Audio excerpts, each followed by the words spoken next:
Good day, and welcome to the Checking the Gate podcast. This is Doug Ferguson, and today is a very special episode. We're breaking formula a little bit, and we are going to be talking about our favorite movies. And by our, I mean, please let's introduce ourselves starting here. I'm Nathan. Welcome back to the show, Nate. Hey, what's up? Yeah, what's up? And to my left I have... Hi, I'm Stephen Ferguson, another somewhat frequent co-host. Welcome back to the show. Yeah, that episode of Enemy we did, that was pretty boss. Oh, you like that one? I listened to it a couple times. There we go. Joining us, I believe, for the first time on this particular podcast is, would you believe, another brother. Oh, yes. I'm Daniel. I'm the youngest of all the ones here. Doug's brother.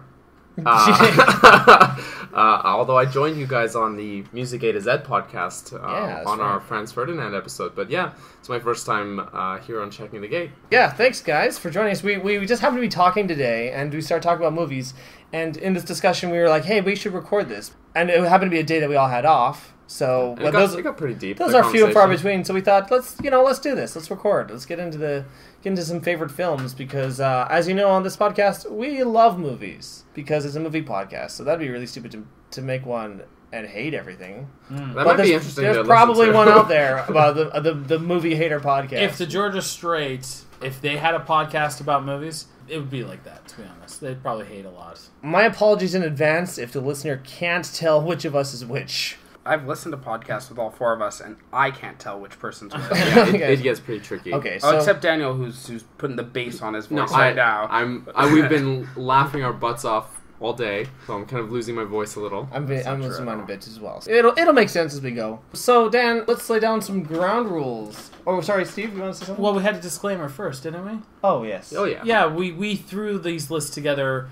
You know, once we established what genres we were going to, we threw the list together kind of last minute. 30 seconds ago. Yeah, we just literally. I barely just finished what I was writing down. I think we could say that these are the ones that kind of come to mind that had it made a big impression on us, so that they come to our mind they come to our mind and may not represent our actual true favorite film. Sure. Yeah. So this is not a definitive list. It's more of a, hey, we have this opportunity. Let's talk about these movies that we at least know that we love for sure kind of list. Mm-hmm. So, we'll be going down through genre. Daniel, go through the rules. Okay, great. So, first of all, no ties. No coming out saying, well, actually, I'm picking both of these because I can't decide. No, we gotta lay it down. Just pick one. Keep it civil. If we don't agree on a certain point, let's not start punching each other. Nate and I already punched each other enough earlier today.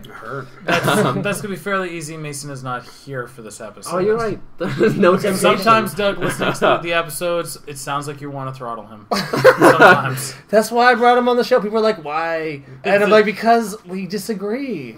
It makes it makes for good podcast conversations when people are on different levels. No Uwe Boll. We're just putting it on the table. I know none of us are going to pick it. But if you, listener at home, are thinking, hey, I wonder if they're going to cover, Man, is Far Cry going to be in this one? He made a Far Cry movie? He did. Yeah, it was bad. Alone in the Dark. Is Alone in the Dark going to be on this or anything like that? Yeah, no Uwe Boll. No repeats. So a lot of these movies will cross the genre plane. There's overlap between genres. A lot of sci-fi would be in thriller or drama or So don't repeat movies between genres. If you're picking that one, pick it, lock it in for that genre. All right, so should we just start right off the bat? Jump right into it. The first on the list, of course, I think it should start off with just all-time favorite movie. All right, Doug. I never feel like I can ever for sure say that I have a favorite movie, but the one that always comes up in my head when I think about favorite movies and has continued to impact me and inspire me and touch me is The Eternal Sunshine of the Spotless Mind. That's good. Very good. And like you say, it's very touching. 2004, directed by Michel Gondry, easily his masterpiece, and that's saying a lot because I think he's a visionary filmmaker and he does make movies from the heart. And this one is clearly a labor of love. It's directed by Michel Gondry, written by Charlie Kaufman, both to some degree these tortured souls who really believe in their art. And they pull out this great performance from Jim Carrey and the ever reliably talented Kate Winslet. And it's so deep and it speaks so much to the human soul. It tears me apart. It makes me tear up. It makes me laugh sometimes. It was kind of mismarketed as a comedy when it's a psychological sci-fi romance that has some funny parts. It's a really incredible movie. They marketed it as a comedy? Yeah. That's a bad choice. No, it wasn't because Jim Carrey was riding on a high at that point of comedies. His first and basically up to that point last non-comedic role at that point was The Majestic, which really underperformed. And I think amazing. The Truman Show as well. Was that Truman before? Oh, wait, no, the Truman Show was before The Majestic. My mistake. Wait, Truman Show was before Majestic? Yes. Yeah, long before. No, it was only a couple years. Yeah, but it was not long. Probably Majestic was fairly early in his career. Oh, really? Truman Show, I want to say, is 98. Majestic was like 2000. Oh. And Eternal Sunshine of the Spotless Mind was 2004. I think his previous big role was Bruce Almighty. So he was kind of back on the comedic bandwagon. And I loved Liar. When was that? 97, 98. Okay. I want to say. He was still on top of this game. But this, I think, is one of his defining roles outside of the comedy genre. The fact that he is an actually formidably talented actor, often underestimated. And Michel Gondry is this visual mastermind with his directing. Oh, yeah. Because he started directing music videos. Yeah, which I have you actually gave me that DVD compilation of all of the music videos he worked on.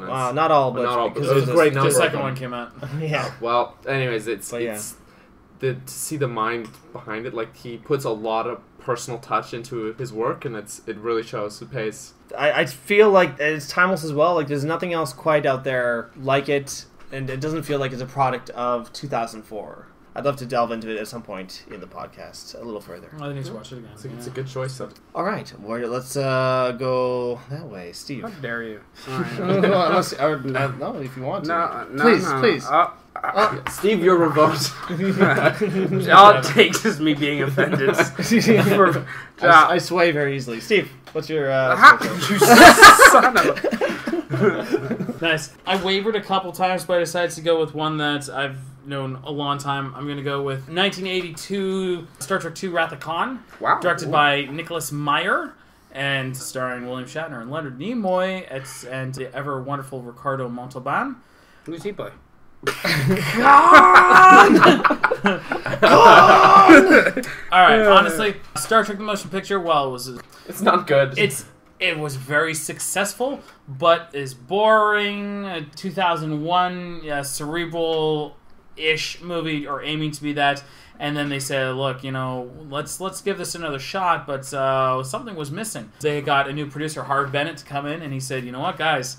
This is basically the military. Let's call a spade a spade. This is basically the military. So what he gave us, he went from this cerebral spaces mystical magical movie into Star Trek II, where he gave us a submarine movie in outer space. And my God, confronted head on the fact that the actors were getting older and they weren't the way they looked in the 60s.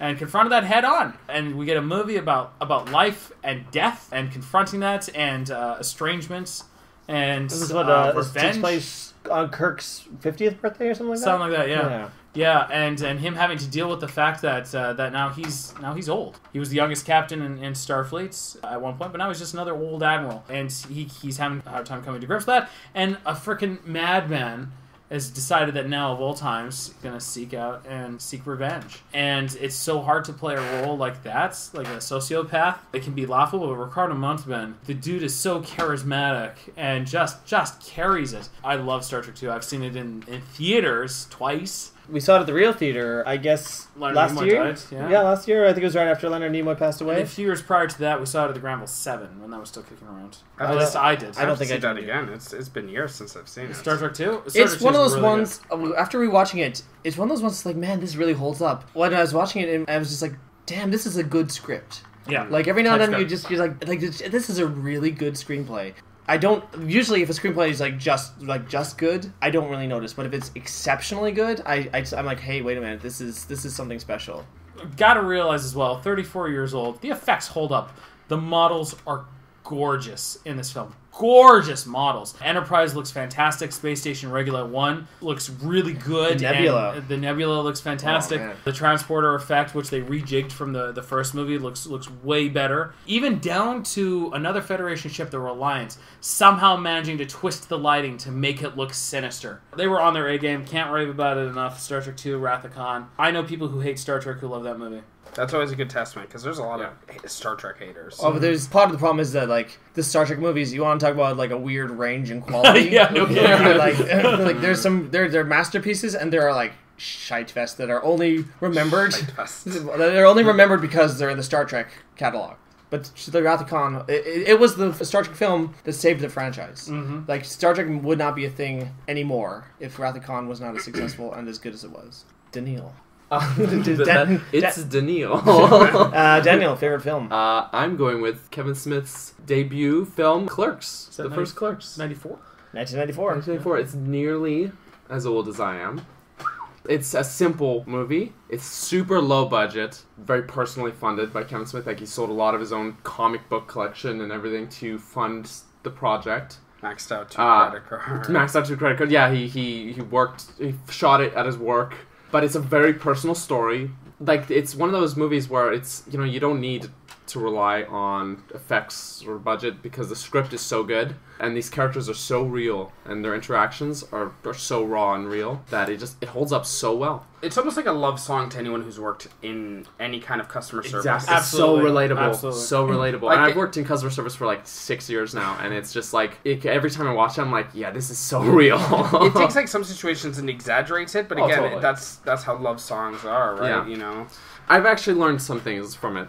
As weird as that sounds. Oh, of course. No, because, the way Randall deals with customers, where he has got this attitude where he basically doesn't let it get through his skin. He's like, oh, screw that guy, he's an asshole, and he just, that's it, he brushes it off. And that was something that I had to learn to deal with working in customer service, because it can be a pretty brutal industry to work in. So, I feel like I really connect with the movie. One thing also of note is that, as far as, like, actual cinema history goes, it is a piece of a time in film, like something that isn't around anymore, of the independent film as it was in the 90s, because that's gone now. Now that film cameras are gone, essentially, anyone can make an indie film now. It never used to be that anyone could make an indie film. Yeah. Kevin Smith, he pooled his resources as best as he could because he had to shoot with film, which was extremely expensive. The fact that he made that movie, and it wasn't like shot on video, was a tremendous accomplishment for the time. And the fact that he turned like that, I'm shooting this in my store off hours, and turned it into a festival hit was... And then sort of, not like a particular franchise, like he doesn't have the Clerks franchise, but he has this universe. It's called the Askew-niverse. Yeah, the View Askew-niverse, yeah. Yeah, and he's got this library that he's built on top of that that'll work in this cohesive universe. And that level of success built off of that like really small foundation, I think, was kind of unprecedented at the time. Yeah, that's like the dream, basically. To make your indie breakout film and then roll into Hollywood. First thought that comes to mind that's even remotely comparable is Attack the Killer Tomatoes. Totally, actually. That would be a great example.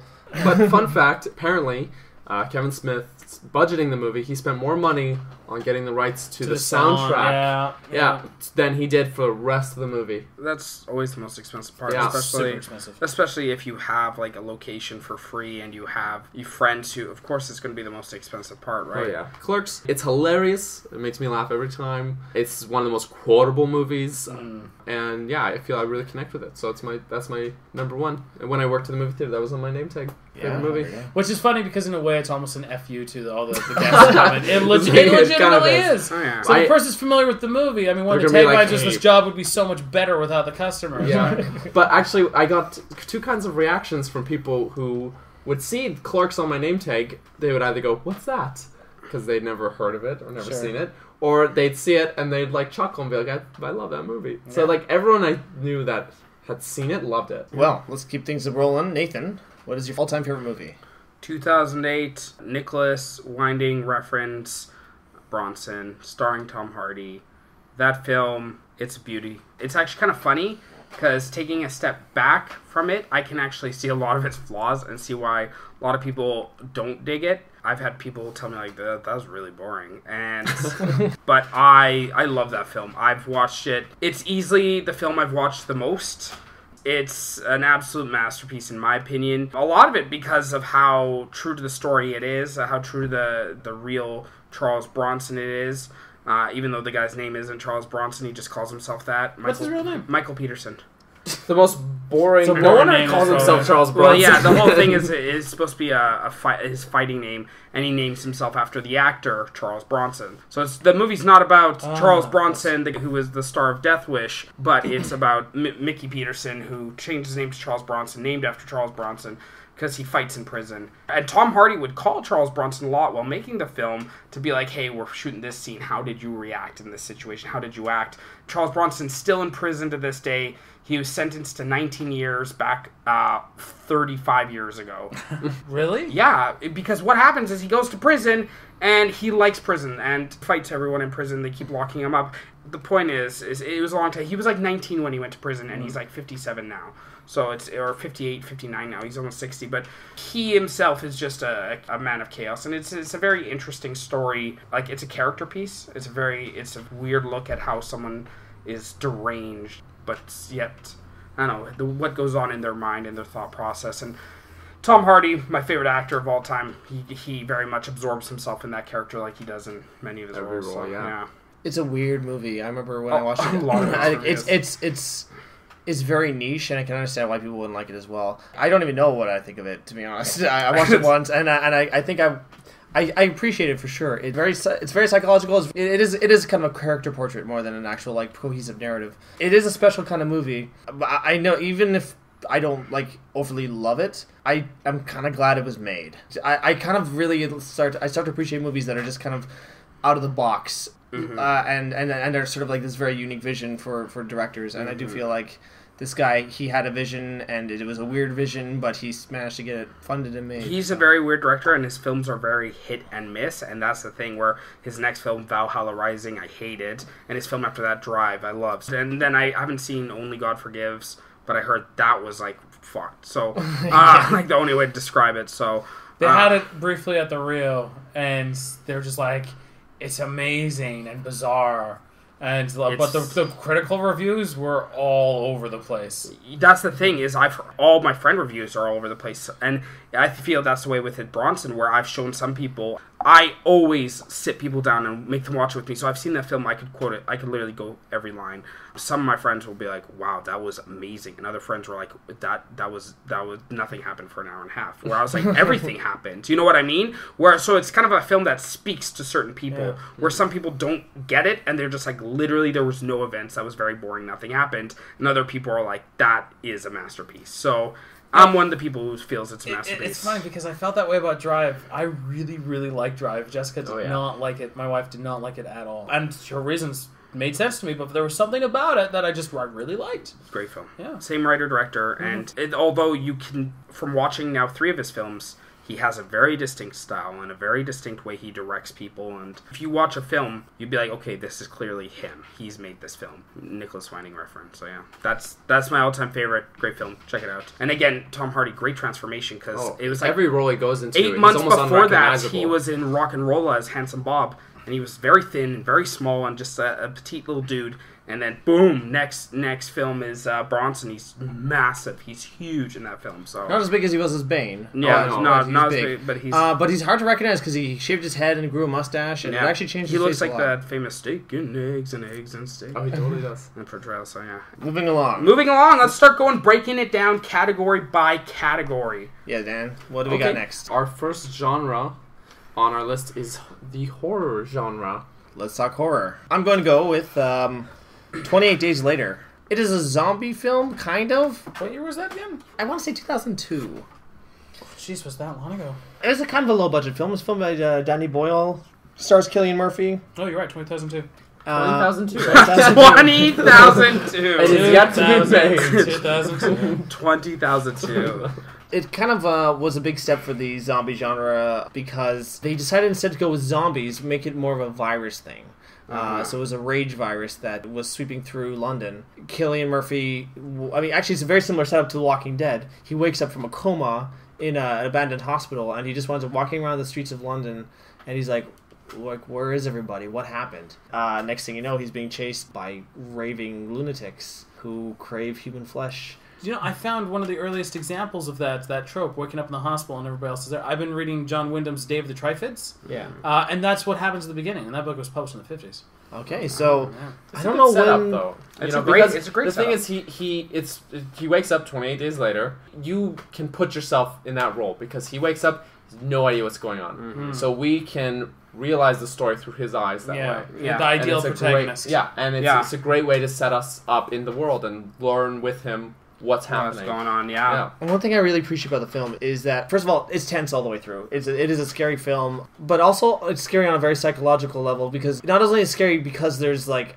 a rage virus that will contagious, that will turn you into a monster in the moment you get any exposure to it, but it shows much more what humanity becomes under very dangerous circumstances. As the film progresses, you kind of realize that these rage creatures are not the antagonists. And I guess Steve hasn't seen it, I know that, so I don't want to ruin anything. Mm-hmm. And nor do I want for the audience. I would heavily encourage people to see it because it's a great use of aesthetics and tension and very, very solid filmmaking. It helps launch Danny Boyle to become the amazing mainstream director he is today. Written by Alex Garland. Alex Garland, yes, I've covered a bit of his work on the podcast because he did Dredd. Mm-hmm. Oh. He wrote Dredd, and Dredd. he's into directing. He wrote and directed Ex Machina.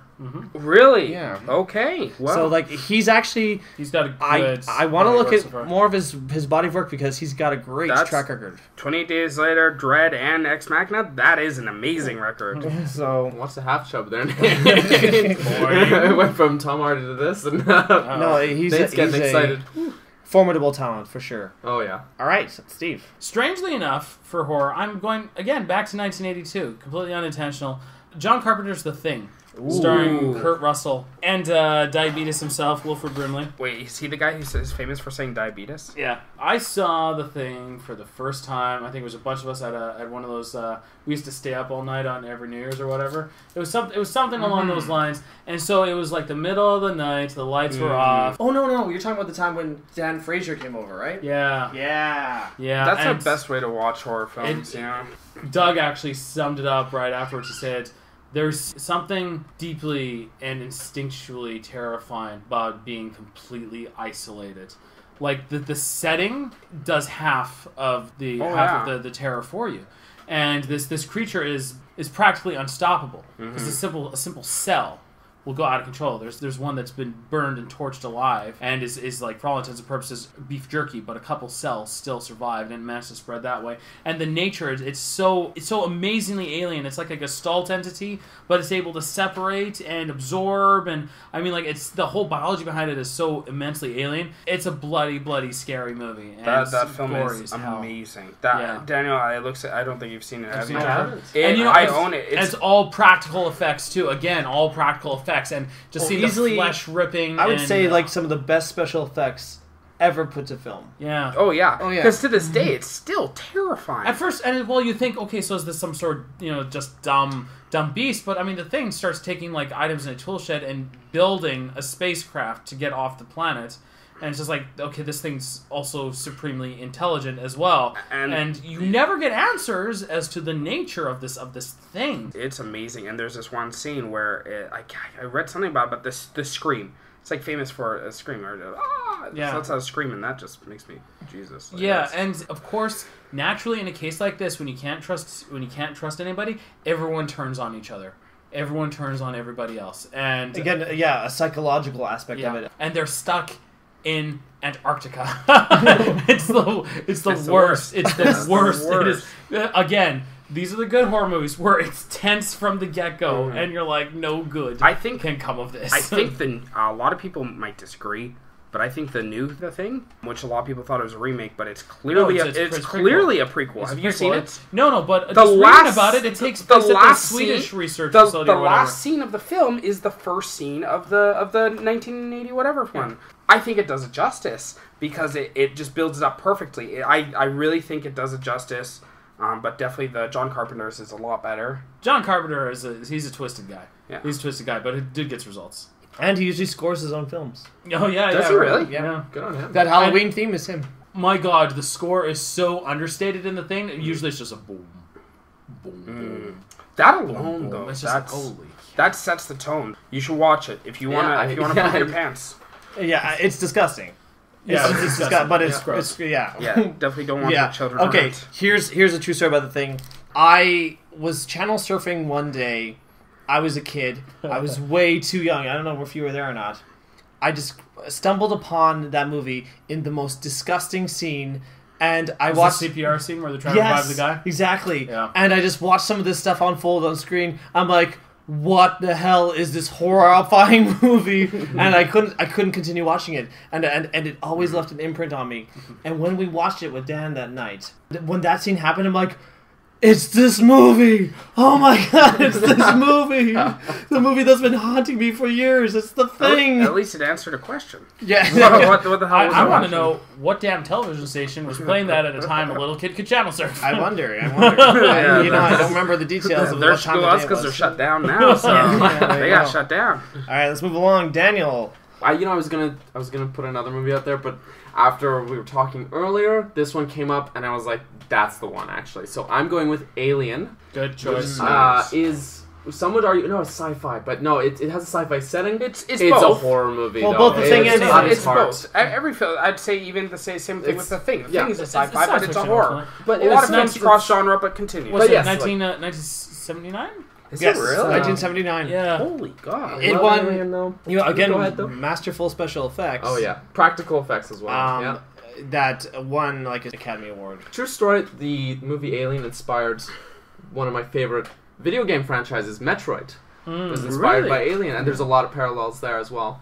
Trivia: Ripley was apparently originally written as a male character. Yes, that's but true. Sigourney Weaver's just too cool, so they just, But yeah, no, I feel like it's got everything you need in the horror movie. There's the isolation, because in space, no one can hear you scream. That's true. And, you've got this alien that is really powerful, and you've got these helpless people stranded in this spaceship, and the alien is, hiding, and it's picking them off one by one, and it's so intense.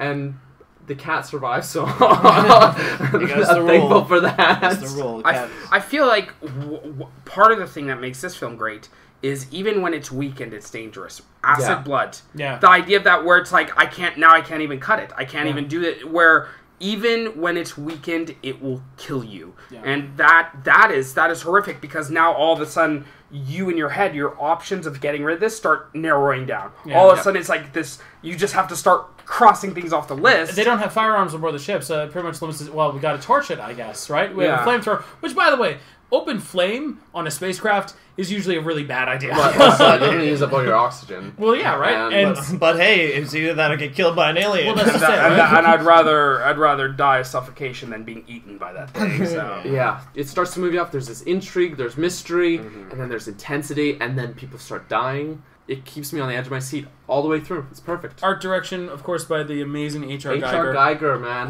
Astounding penises, vaginas everywhere.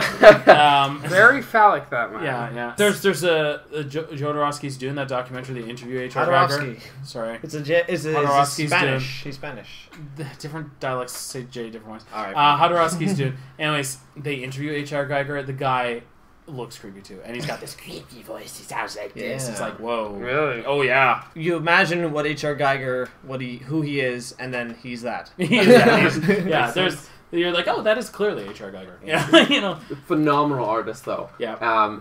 His art is creepy though, and it definitely suits. Yeah, it's very unique, but it definitely suits the alien himself and the whole premise of the movie. So I like that. I haven't watched any of the other Alien movies. The second one's amazing. But, Aliens is good. Aliens is. I mean, it's not a horror movie. Aliens wouldn't count. It's like a commando movie. It's like a sci-fi war film or an action film, but does Alien justice by a lot. It's arguably better. And you kind of have to remember, too, because it's 79, what a lot of science fiction was beforehand. This came out of left field. This really, if you want to blend sci-fi and horror together before that, then you start looking at, like, the 50s, sort of like, them sort of thing, And not only that, but it was also, like, what had become cool was Star Wars. Yeah. Star Wars was so cool, so now there was this sci-fi fantasy, like, really big epics, space operas.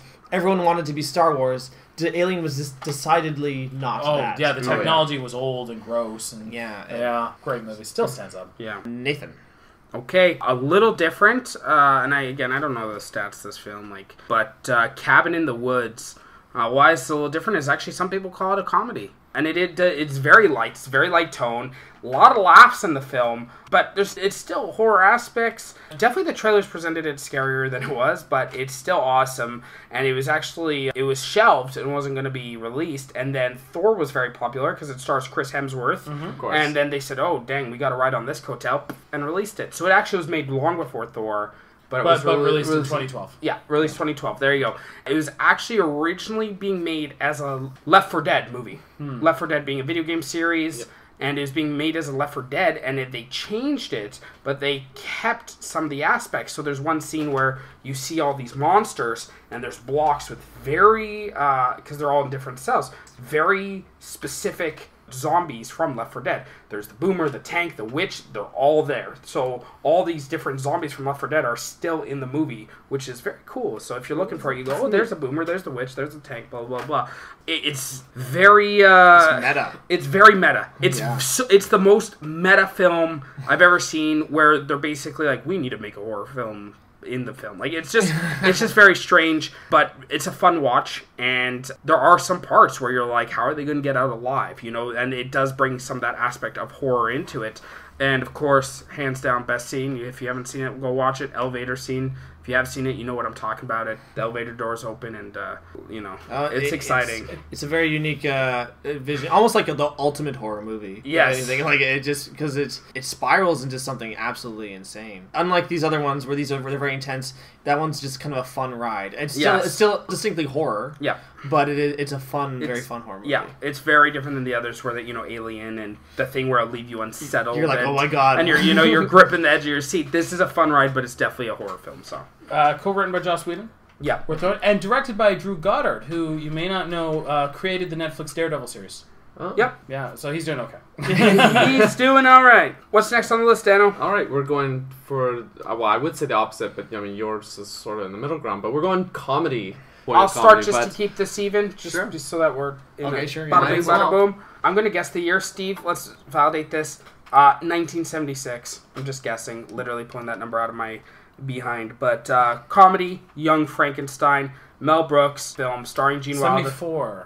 So close. 74. Starring Gene Wilder. This movie is I've loved it forever. Anytime someone's asked me what's my favorite comedy, this has been my answer since the 8th grade. I'm not even kidding. Yeah. It's been that long. It has not changed, and it's because it has these jokes that are kind of like, oh, damn, that takes a bit of thinking. And then it also has these really stupid jokes where it's like, what was that noise? Werewolf. Werewolf? Their wolf. Just really stupid jokes that. But Frankenstein.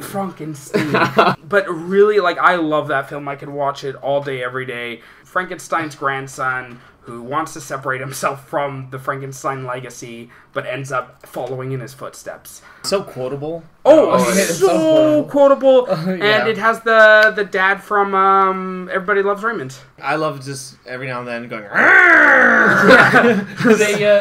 Mel Brooks, making the film, he used the set from the original Universal Frankenstein. He used the original props and the set and everything. The whole from what was that, in the 40s or 50s or something? No, it's older. I want to say 30s. I want to say 30s. Somehow they kept it around for 40 years. They probably packed him up, to be honest. Great film. Choice, I can't speak highly enough of that 1931. film. Jesus, yeah. So it's 45 years later, and they're using the props, and that's the thing, is it holds up, and it makes sense if things are dusty or broken, because again, it's supposed to be his grandson. He's reliving the steps. I don't know if you guys have anything to add to it. It's so cool. It's so funny. Walk this way. Walk this way. That inspired the song. Walk this way. Yeah, by Aerosmith. It inspired that song. Actually, wow. Yeah. I don't know. It's just a funny movie. It's there's no way around it. It's just you can tell again it's a labor of love because Mel Brooks really did believe in loving the things that you're parroting, and I think that it really shows almost the most in Young Frankenstein. Yeah. All right, I will continue. I wasn't sure. I don't know if I'm 100% satisfied with this answer, but at the same time, it's one of the ones I've seen the most, and it makes me laugh. We're talking about quotability, man. I'm going with UHF. That's a great... The Weird Al movie. It's not like it's a great movie, but it's a great comedy. Yeah. It makes me laugh every single time. And I think like there's so many lines from it that have become just part of my natural like way I talk. I think I drop in references and nobody knows what I'm talking about except just Steve all the time. It's this great like amalgamation of all these like sketch ideas almost. Yes. And but it works because like a lot of the sketches they make sense in the context of the movie because they run a TV station. Yeah. I feel like it's almost like Weird Al like was telling a joke to his friends. He's like, can you imagine instead Conan the Barbarian, there's Conan the Librarian? And, like, and then he just had to throw in the film, and it's 10 seconds, but it's just enough. Well, it's what Weird Al has done ever since he's like been Weird Al. He's always been parodying. He sees things, and he sees what's funny about them inherently, and easy ways to like spoof it, and then he builds on that. And so essentially, like it's like the cinematic version of one of his albums. Yeah, that makes sense. And also coming off of the Weird Al show. This was this was definitely this is way before the Weird Al show. Yeah, but it was Weird Al show it was the same kind of humor, it was the same kind of style for sure. Yeah. And pre-Seinfeld Michael Richards. Like, true. It was pre-Seinfeld. Oh yeah, 89. UHF was 89. Seinfeld I think started. It's the janitor. 93 or something. Yeah. Like this has always been a very consistent favorite comedy of mine. Like you just say Conan the librarian to Dad, and he'll go he'll laugh and go, "Don't you know the Dewey Decimal System?" Because it's so easily remembered and quotable. And then there's jokes that I didn't get till I was older, like how funny Gandhi 2 was. Gandhi 2. That's literally the exact opposite of everything Gandhi no was. More Mr. Pacifist. I just totally like that went a little over my head as a kid. Like I still found it funny, but as an adult, I'm like, holy crap, that's really funny. What went over my head was that the slight racist undertone when all the Asians jump out of the supply closet. They go, supplies! Oh, yeah. That's such a cheap joke. Such a cheap joke. There's a lot of cheap jokes. That's the thing. It's unabashedly humorous. Like, they just throw whatever. They don't care about if it's classy joke or not. They'll throw in a kick in the crotch and some of the jokes don't work, but a lot of them do. Yeah. So, it laughs per minute, so UHF gets my vote. I've got one which I think your average person probably hasn't seen. It's from 1993. It's one of National Lampoon's not really as recognized ones. It's Loaded Weapon 1. It was actually meant to be part of a few because National Lampoon was doing series of movies, the vacation movies and all that nonsense. I thought they were just parodying off of like they said Loaded Weapon 1 because of movies like Lethal Weapon, where there's this like more and more sequels. Die Hard 2, that wound up being a joke in retrospect. Okay. They were intending to do more. It stars Emilio Estevez and Samuel L. Jackson. Really? And William Shatner plays the bad guy, General Motors. General Motors. General Motors. And Tim Curry plays his lead henchman and stuff. I mean, it's got everybody in it. You know, I almost forget that Samuel L. Jackson was in that. That's where you got to see, like, hey, man, this guy's funny. He's when funny. he wants to be. Samuel L. Jackson. He's a hoot. He's a hoot and a half. The basic gist of the film is that there's a drug smuggling ring through Girl Guide cookies. Wilderness Girl cookies. So they're smuggling all this cocaine through these cookies. And something about a dog that died, and something about a woman who is working for the bad guys but comes over to the good guys. And the thing is, when I first saw this as a teenager, I hadn't seen any of the action movies it's parodying, and I thought it was the funniest damn thing on the planet. And then as I saw more of these action movies, Die Hard, Lethal Weapon, Basic Instinct, the more I saw of these movies, the funnier the damn movie became. There's a scene in one of the Lethal Weapon films, I want to say 2 or 3, where, what's his face, Danny Glover is sitting on a toilet, and the bad guy hooked up a bomb to the toilet, and if he gets off the bomb, the whole thing will explode. And Mel Gibson comes in, and they work out this plan, he sneaks up, and they work out this plan to get him into the bathtub, and away from the bomb and stuff like that. The most random scene in this movie, the characters' names are Colt and Luger, which I love, and Emilio Estevez comes into the house, and immediately he starts skulking around, like all super stealthy, and he's climbing up the stairs slowly, he's drawing his gun, like just for no reason. he's sneaking around corners, he slowly opens up the door to the bathroom. He's like, where are you, man? Where are you? I'm in here! Yeah, I'm in here! He slowly opens the door to the bathroom, he says, Luger, what are you doing?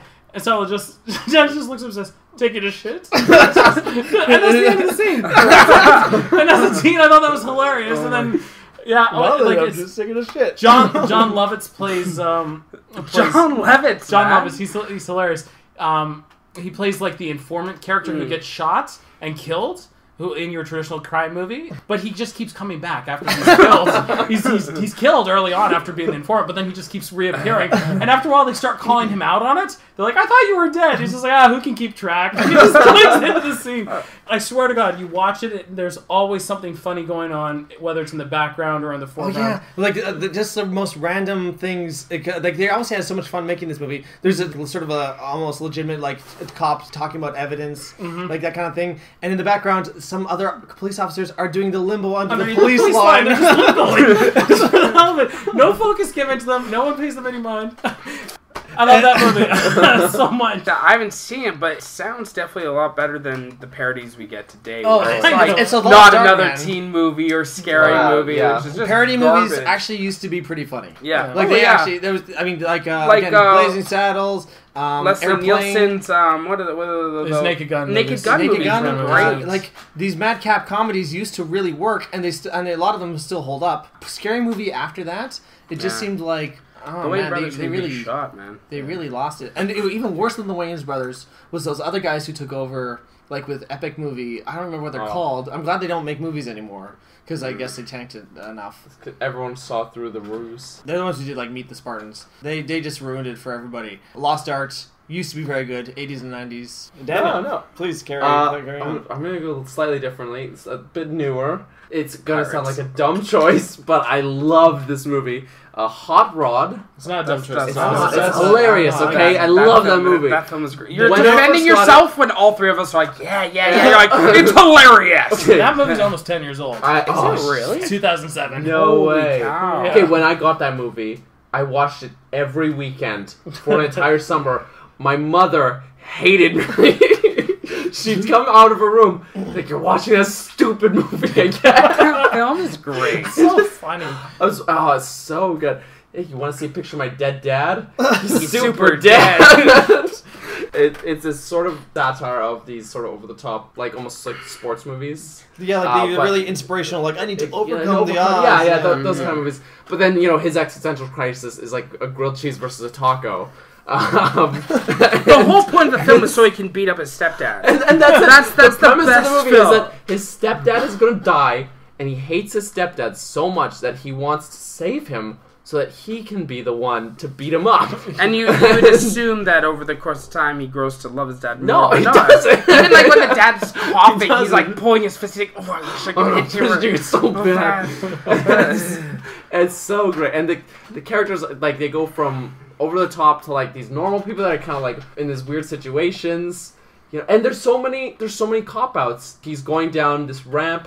He's gonna make this epic jump, and like they build it up so well. There's dramatic music, everyone's cheering, he's going down the ramp, and then he just goes straight down into the swimming pool. Yeah. Like, just straight down. It's another one of those films that's like super quotable. It's super quotable. Daniel has cool beans. Daniel has Cool not beans. he's not stopped saying cool beans ever since Cool he watched the movie. beans. A lot of people haven't. That's Everyone amazing. says cool beans now. Like, Cool Beans caught on. It Like, really caught on in a big way. Well, they made a musical number out of it, so it better have caught on. And one of one of the most random scenes. In the You and I saw that in theaters, and we looked at each other, and we were like, why did that just happen? Like, Doug and I were very confused. But it's funny, because you didn't tell me what the film was about. You're just like, hey, you want to come see a film with me? And I went and saw Hot Rod with you, and I was like, what am I watching? Because as soon as he falls down the hill at the beginning of the film, that's when your life just changes. That's when you know you're like, okay, that's what this we're in movie now. I compared it to Three Stooges. Where it's a new age slapstick. Sure. That's what it is. It's definitely another one of those cases where they just don't care about realism or any sort of relatability. Yeah. It's more about just like the fact that they have these great jokes and these great gags. Mm-hmm. So it's a setup for like no shame in the comedy. Again, no shame in the comedy. There's a lot of these jokes that are kind of digs at these 80s movies. Where you've got these you've got this montage of him. He's like training in the forest, Yeah. right? That's and he's dancing, and, straight out it's of, like, I think it's Footloose, and, isn't it? yeah, and then it Yeah. pulls out, and it's this wide shot of him dancing in the woods alone, and there's no music, and it's just the most awkward, stupid-looking thing. And it just It's Rocky. So, Sorry, it's Rocky. Yeah, It's probably Footloose too. Well, probably Yeah. both. Like it's Yeah, it's a it's little bit of satire, both, basically. yeah. But yeah, it feels like this SNL sketch that just went horribly wrong, That's out of what- control, and just landed in. It was so perfect. That's what it is. Yeah. And it's that's exactly what it is. Okay, that is what it is. By It the is way, an SNL sketch that got out of hand. I think we all fell in love with Isla Fisher in that movie. Oh yeah. Popular Australian children's book author Isla Fisher. Yeah, who would have thought? Will Arnett. Will That's Arnett. where I really. Yeah. I didn't really like him before that, but that movie changed my. Who's he in that one? Babe, no, wait, babe, no, babe. He's No. Isla Fisher's boyfriend. Yeah. Okay. He's the super douchey guy, right. and he plays that role really well. Yeah, that's his thing. He comes in, good. he's like being all bassy like me. Hey, babe. That's Will Arnett for you. All right, what's next on the list? Then? All right, next we're going for sci-fi. Sci-fi. I'll start 12 Monkeys. Terry Gilliam's 12 Oh, Monkeys. yeah, good choice. bravo. Good That's choice. that film is one of those films where basically the premise is Bruce Willis is sent back in time to I think he's supposed to find the cause of the disease. I so that remember they this can from the research trailer. this. I remember this from the trailer, and this was so interesting to me when I saw this in the trailer. He is not sent back to alter the past at all. He's sent back to find the cause, so that they can solve in the future. Because they're like, look, we don't know where this disease came from. Yeah, and We they're don't know like, where it came we from. don't want you messing with history. Don't mess with the we don't timeline. want you to mess the timeline up. We just need you to find the cause, bring it back. That way we can fix it nowadays. Which is a great premise. Through the course of everything, basically he's immediately put in a mental hospital. Well, you and can't then then you start to wonder for a good portion of the film, wait a second, is that his psychotic ravings? Is he from the future? Or is he just crazy? Is he crazy? That's my favorite thing about that movie, is that it keeps you wondering. Yeah. And Terry Gilliam's a great actor. Amazing Great director, yeah. And he's got this great art direction with the future and the technology in the future and how, like... It's very dark. Yeah, it's really dark. It's very, like, rusty. Well, what it almost you know? feels like is exactly what it is, where half the world's died and they don't have they've retreated they don't underground, have they don't have the people. They don't have the amount of people where we have so many scientists, so many designers, blah blah, and they just have these few minds working, so it creates almost like clunky machinery, clunky. Sure. Even the time travel itself, the machine is super faulty. Yes. Yeah. Brad Pitt looks scrawny and he looks. Doesn't look like Brad Pitt. He doesn't. One eye is crooked. He's got and the lazy. And I think it was his first Oscar nomination. Really? Yeah.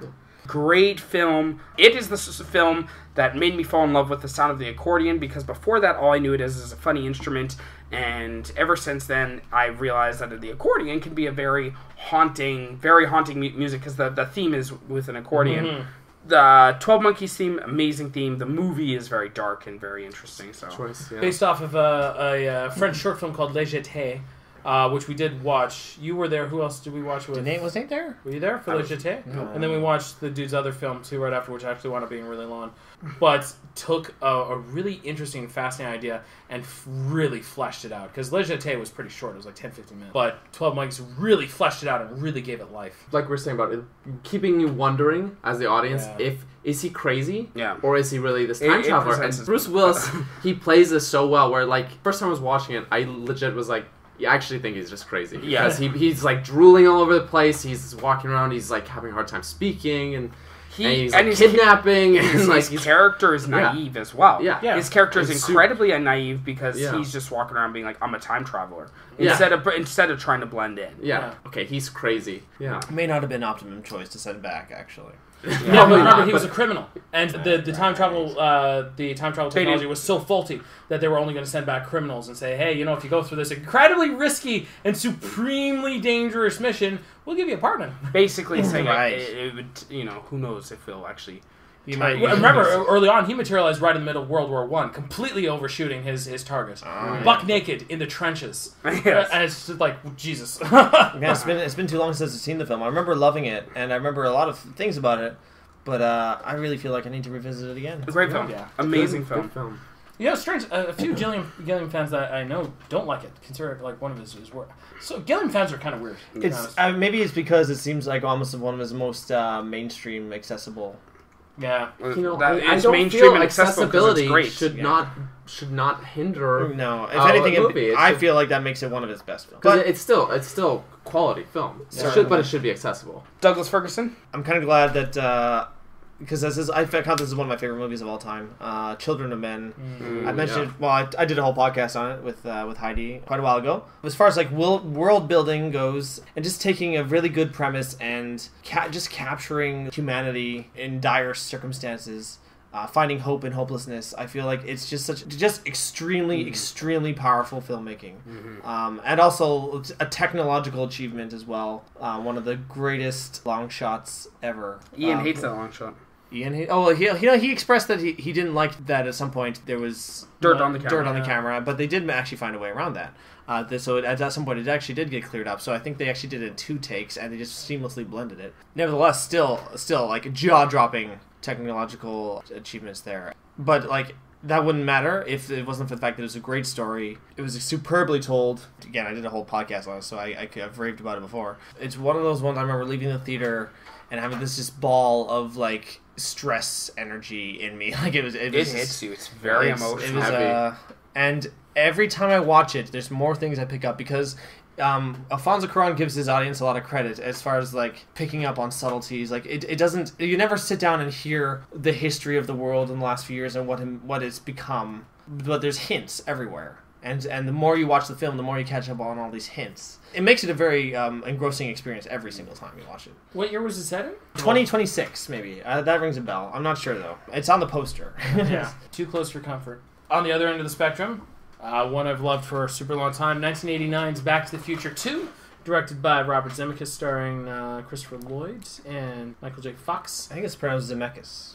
Okay. Yeah, Zemeckis. Yeah, Robert Zemeckis. Zemeckis, then. Still, one of the great filmmakers of all, I think of all time, actually. Absolutely, Who Framed Roger Rabbit. I really like the Back to the Future trilogy, but I think Back to the Future 2 is, and this is a point of contention, but I mean, all 3 films are great, but the second one I really like because it really explores the time travel concept. Yeah. Like really, really explores it. It's got some faulty logic there, but they were really thinking about it, and they were and to me as a kid at the time, they presented a lot of really fascinating ideas. Like it just captured my imagination. Like the breaking of the timelines. Yeah, exactly. And creating this parallel thing, and then having to go back and fix it, and then there's 2 sets of Docs and 2 sets of Martys, and then we're visiting the future and the way the future looks, and also writing around the previous movie in some very, very clever ways. Blending in the events of the first movie so that they fit the second one. Go to the IMDb trivia page for the Back to the Future trilogy sometime. It has sparked so much thought and so much discussion. And someone had plotted out how many DeLoreans there were in 1955, and it was a ludicrous number. It was like at one given point there's like 7 DeLoreans that have traveled. So when the doc says kind of offhandedly, she's like, I wonder why 1955. It's like it's some crux in the space-time continuum, or maybe it's just a coincidence. No, it's clearly a crux in the space-time continuum. There's something. You have 7 time machines there. Well, yeah, right. And I mean, oh man, again going back, the effects they really hold up. I think they hold up. A lot of the design and stuff really hold up. Some of them, especially the future, looks kind of silly, but they were having fun with it. And also because he fixed the timeline, we don't have to live in that world. So well, that's just it. That's just it. And they solved that by basically saying that future no longer exists. Yeah. Like, she pulls out the facts. That's Back to the Future Part 3. But that future that we saw in Back to the Future Part 2 was eradicated. That future was gone. It changed. And it leaves you feeling really good, too. It's fun, but it's super engaging and super interesting. And, yeah. What's great about this film is, even though a high school student is friends with old eccentric, exiled scientist who's, like, blacklisted from the scientific community, nobody questions it. It's a film that comes out, and nobody questions that relationship, and it's no backstory like is ever brought up about it. It just is. I think it's just because they're both outcasts in their own way. That's just sort of something that's. I don't know. Maybe it's just about the time it was made, but it just wasn't. There's never like this feeling of an uncomfortable or the relationship. It just seems very natural. It's when you say it, if you think about it, it's like that is weird. That is weird. But it wasn't weird. But watching the movie, honestly, watching the movie, it doesn't feel weird at all. No, they have a good chemistry. Yeah, okay. But I mean, you're right, because I mean, Marty clearly isn't like the high school popular guy with tons of friends and stuff like that. I mean, he clearly. If anything, he was more popular when he was in the 50s than he was in the 80s. Unintentionally. Completely unintentionally. I love it too because he's obviously a scrapper. He's a little guy, but he's a scrapper because as soon as Biff starts pushing him around in any of the timelines, he's a scrapper. He goes for the fists because he's. I think he wants to counter his father so much. Yeah. There's a whole lot of stuff. It's such a great trilogy. Oh yeah, it is amazing. It is one of the greatest trilogies. The second one is the one I've always really liked. Always as a kid, always wanted a hoverboard. Always. Oh yeah, everyone. Yeah.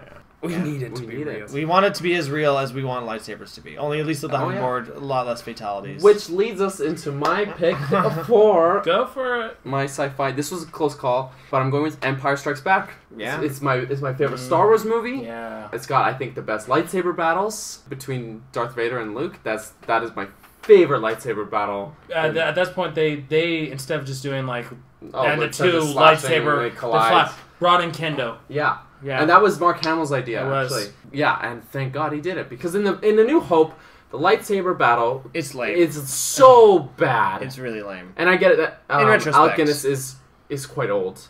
And he probably wouldn't be able to do the kendo. In fairness, they've blown a lot of money already up to that point. Yeah, the one thing you have to remember is that Empire Strikes Back, they now had Star Wars money. Yeah. Okay, so Empire Strikes Back is, I think, the best Star Wars movie. I think that's the high peak. It's almost an indisputable fact at this point. Oh yeah, people argue Return of the Jedi is better, but I think the beginning half hour of Return of the Jedi is really good, but Empire as a whole is this huge thing. And you know, there's the huge spoiler for what I know everyone knows in the world, but when there's the reveal about, you know, Vader being Luke's father, and you've got this intense lightsaber battle that ends with that, and the emotions are running high, and you're not sure if you believe it because it's like, you know, could he be manipulating Luke? And Luke gets his hand cut off, and he's like on the brink of death, and he's falling through ventilation shafts. Well, yeah, he has to choose to either join Darth Vader or die. Yeah. It was only through insane luck or the Force. Or it was through the Force because Leia could feel where Luke was. Well, yeah, that he even survived at all. But it was basically join me or die, and Luke chooses to die. But that lightsaber battle, there's such high intensity. You know, Han Solo gets captured.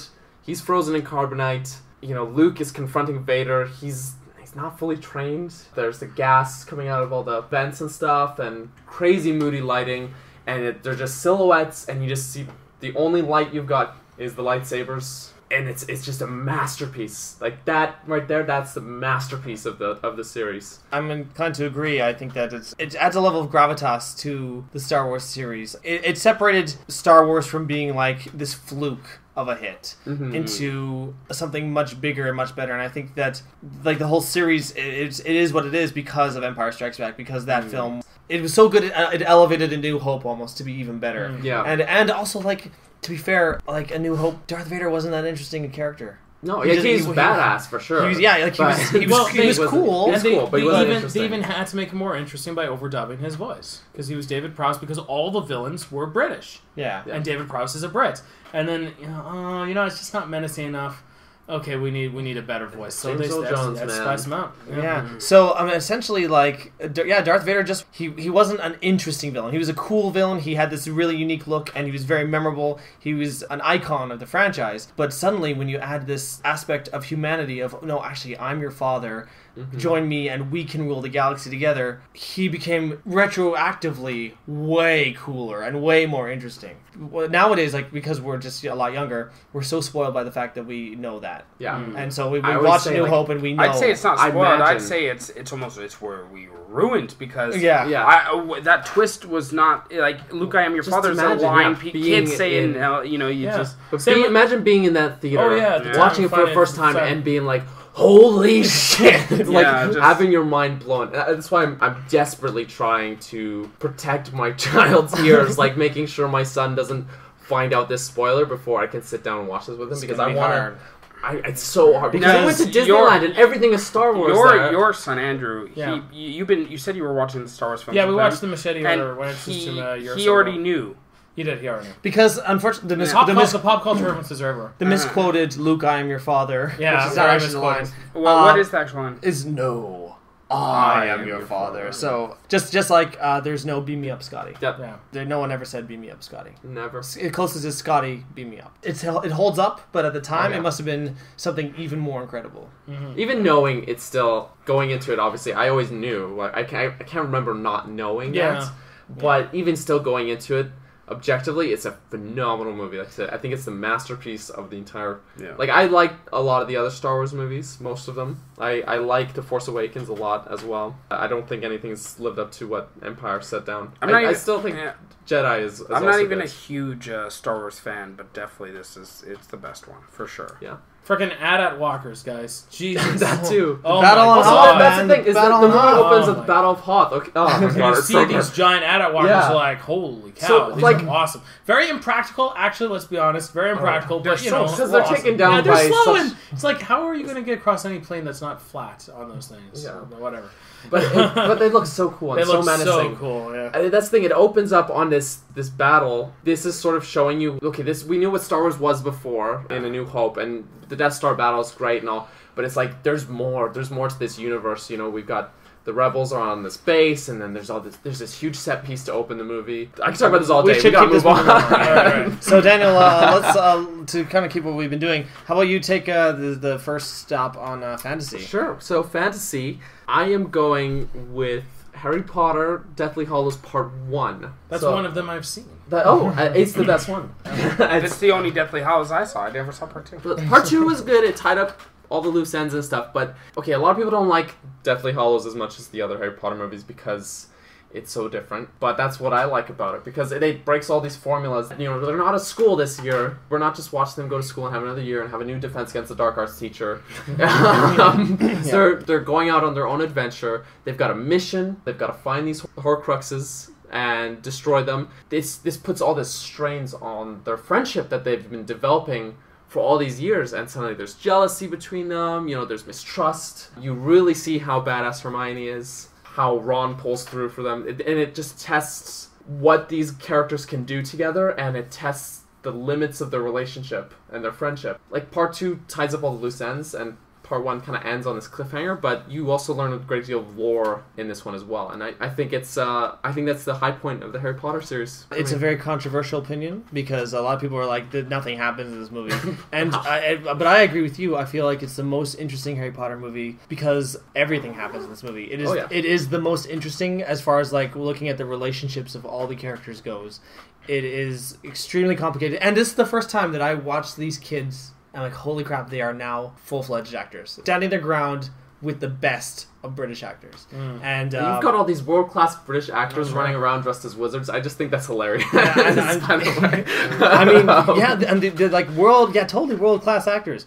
It's almost the least fantasy of the Harry Potter ones too. Yeah, but still, it's still there's all still the magic and fantasy stuff. film, yeah. There's all this magic. It's fantasy. Yeah, no, it totally counts. Yeah, I think it is the most complicated, interesting of the Harry Potter movies. I think it works like well on its own, but if you've seen all the other 6 movies building up to this point, it works better because you've grown with these characters. Like me as a kid, I was nearly the same age as Harry Potter was in a lot of these movies. Oh yeah, true. So I'm sort of growing up with Harry and Ron and Hermione, learning about them and growing to love these characters as these movies go on. And then we're put in this situation where it's such a strain on these characters. Ron goes through this sort of Frodo bit where he's becoming corrupted by the Horcrux, and you know, actually, one of the things that this movie achieves that I never thought that it could was make me really feel for Dobby, the freaking house elf. Oh who yeah, I never particularly liked him. Yeah, that's the thing. And then all of a sudden, like, he gives his life for Harry Potter, and I find myself strangely moved. I'm like, oh my god, shit just got real. I knew that like no one was safe. Yeah. That's the thing. It was really great at raising the stakes of the series. Also deals with racism. I'm putting it out there. Like Harry Potter, you don't think of, is this talk about racism? But there's this whole pure blood, mudblood thing where there's all these wizards that they're like, we're the pure blood wizards. Yeah. It's totally just about racism. That I love. It's a very mature theme for what, like, people think Harry Potter, it's a kid's franchise, but I think by the time you get to the 3rd or 4th one, it's really not. It's not really the film kids series movie. grows up with the kids, undisputedly. Yeah. All right, let's keep things moving. Nate. Big Fish, man. Oh, Big that's a Fish. good choice. Starring Ewan McGregor, Billy Crudup. Ewan McGregor. 2002? I don't know. Yeah. 2003. Directed by Tim Burton, and I think written by, what's his name, John August. Dude writes all of Tim Burton's films. He writes them all. The Nightmare Before Christmas, Charlie and the Chocolate Factory. John August writes everything Tim Burton directs. Unsung hero of the Tim Burton. Everyone credits Tim Burton, but John August is the writer. Yeah, great film because it deals with everything. Giants, witches, everything. And it's a very touching film. It's an incredibly touching film, and it is the only film in my life that I've ever described as magical. Has made me feel like you believe in magic almost, you know? Well, in the end, I don't know if we want to spoil it, but the ending really, like, solidifies that feeling. Yeah, 100%. Of, like, because these are normal people, the couple main characters are normal people, and then there's all this fantastical stuff. Yeah, exactly. Yeah. Danny DeVito makes his little cameo in that film, too. Great scene. Yeah, also the guy who played the Oompa Loompas in the Charlie and Chocolate Factory, he plays a mime who shoots a werewolf. So, and just that scene is so funny, because he pulls the gun out of his suit, and he just starts crying and shoots a werewolf. Anyways, yeah, really touching film. I love Billy Crudup. His voice is awesome, famous for Dr. Manhattan's voice. And most famous for, with everything else, there's MasterCard. Oh, yeah. Wow, right. That's his that's his when he's not making films money, when he's just staying at home. You got to pay the bills, man. Through MasterCard. So, I see. Yeah, and Ian McGregor, the guy who plays the giant in the film, actually has a world record for biggest feet. He is shoe size 20, I think it was, if I remember correctly, 24. But he unfortunately died due to his being a giant. So, but it is a health hazard, No joke. But honestly, Big Fish, amazing film. If you're ready to choke up a little, but also go through a really good ride. That film is just full of emotions and full of hilarious bits. Freaking, what's his name? Steve Buscemi's in it randomly for like 10 minutes. A really great cast. Something that I'm kind of connecting here is that something this movie has in common with 12 Monkeys is that you're kind of wondering if it's true or not throughout the movie. Because the whole point of the film is that Ian McGregor's character is old and dying. Yeah. Billy Crudup is his son, and he's on his deathbed, and he keeps hearing the story of his life, which flashbacks to Ian McGregor. Yeah. And who plays the old Ian McGregor? Albert Finney, isn't it? Albert Finney plays old Ian McGregor, because Billy Crudup says, I don't believe these stories. Yeah, they're ridiculous. Because they're tall tales are ridiculous, because it starts off with him being born and he flies out of the the womb and just slides across the star, and he grew up faster, his bones grew faster than his body, or these whole things where, and Billy Crudup the whole time, it's a very pulled relationship, because he's on his deathbed, but he left that relationship because of his dad's tall tales.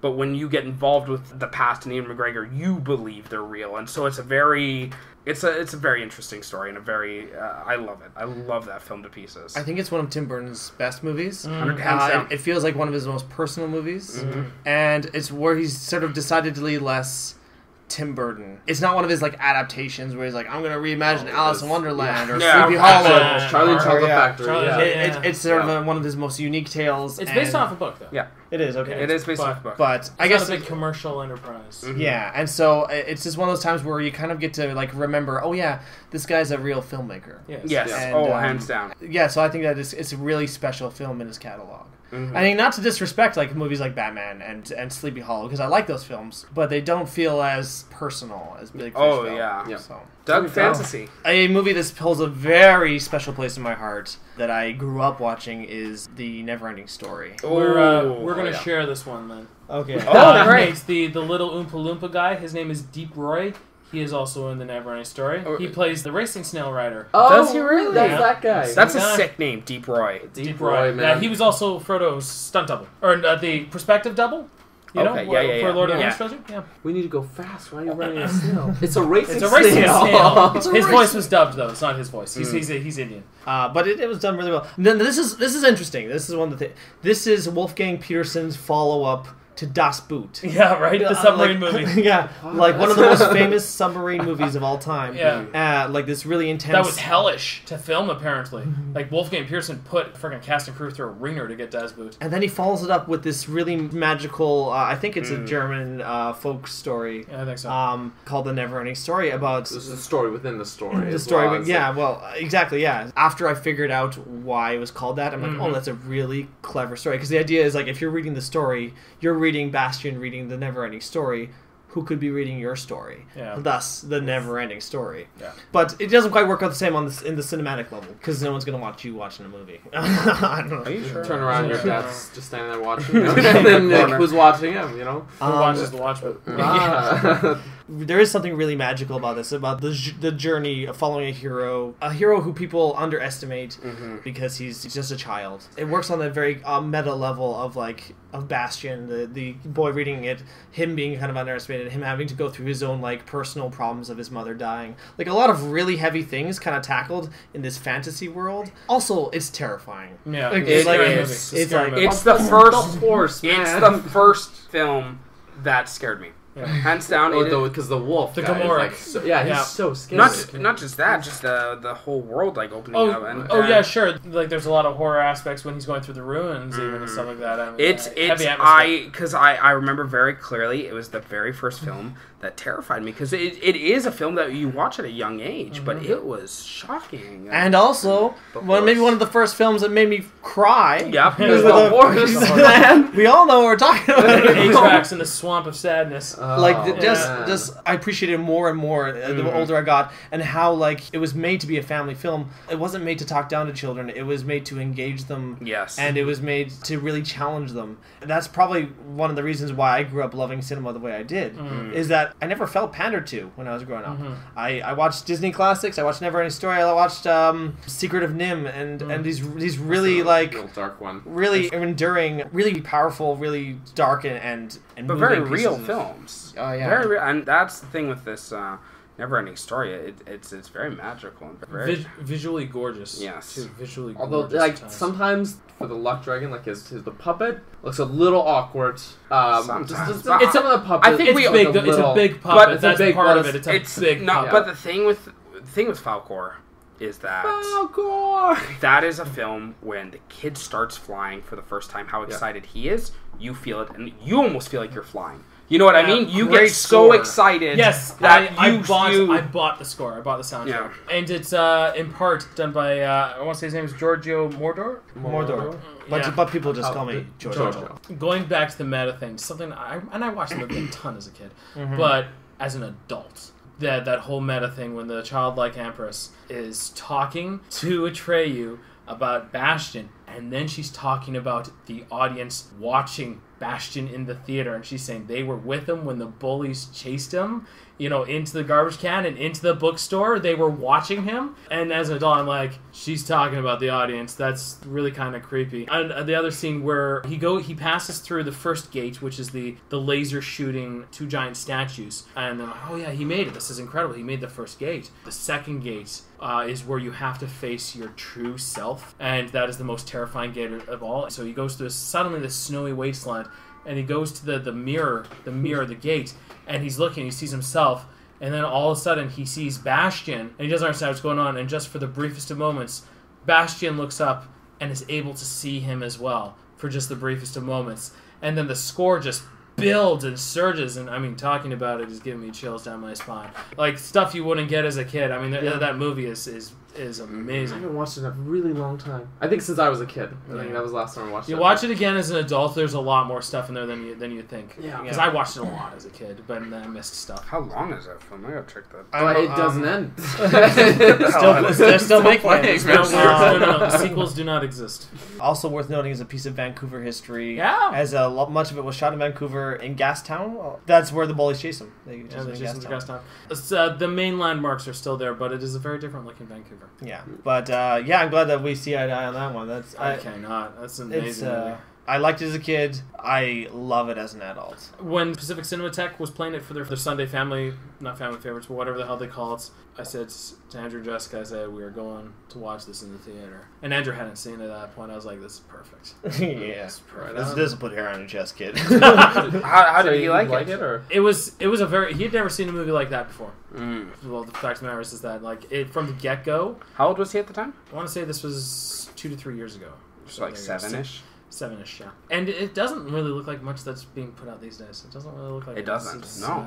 Yeah. Well, Steve, why don't you start us off with westerns? Dun, dun, dun. Okay, on the other end of the spectrum, this is gonna sound kind of lame. He calls the Ridiculous Six. No, I'm just kidding.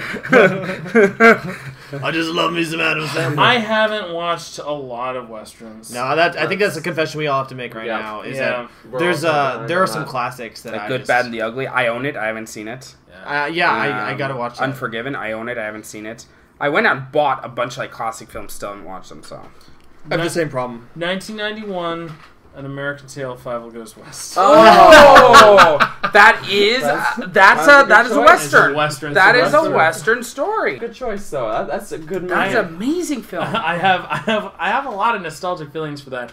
It wasn't, Totally. even though the American Tale was a Don Bluth film. The second one actually wasn't. But it was still produced by Steven Spielberg. It was, yes. It was still Amblin. But it wasn't a Don Bluth movie. But I mean, it still has a lot of heart to it, and it's. Even I'm remembering, it still has some fairly complicated characters for the type of cartoon that it is. The cat Mirror, played by John Cleese. I mean, like, he's just interested in just like eating all the mice, which is what you expect. But he becomes makes sense. Yeah, he becomes so enraptured with Fievel's sister's singing voice that he can't bear the thought of eating her, and he develops.